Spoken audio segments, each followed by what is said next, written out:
My shots keep coming up short, so what do I do? This is a less common issue than the overpowering shots, but something I still see sometimes when I go to board gaming conventions where players are not even able to get it to the post, much less between them. They're going too light on the piece. There are two issues that can cause this, and both of them are relatively easy fixes. The first one is not loading your shooting finger onto something. Typically, that's going to be your pointer or your middle on your thumb, or if you looked at our shooting styles videos, that could be with the Karam's flick, your middle finger loaded on your pointer, or with the spider, the middle finger loaded on the edge of the board. In all of these examples, you are loading your shooting finger onto something, and people who shoot too lightly are often free-floating their shooting finger. Technically, you can get your piece to go between the posts or where you want it to doing that, but in most cases, that's not what happens. You are much more likely to go too light. So simple fix,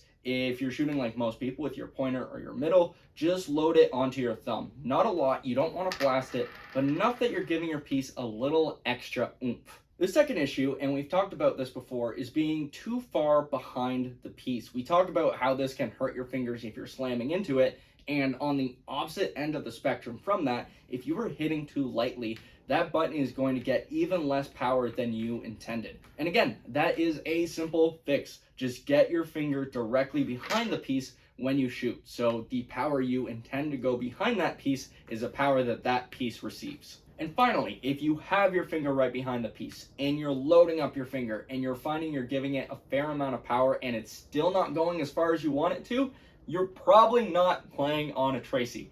Otherwise, these two tips should help you to, at the very least, get between the posts and get the proper amount of power behind your shots. Let us know if this helped out or any other questions you have regarding this or any other problems you're having in Crokinole. And next week, we are moving from just shooting fundamentals to actually hitting pieces, how to find your line, what lines to take, how to get the piece to go off, the common mistakes that rookies make. So make sure to stay tuned. Thank you for watching, and as always, happy flicking.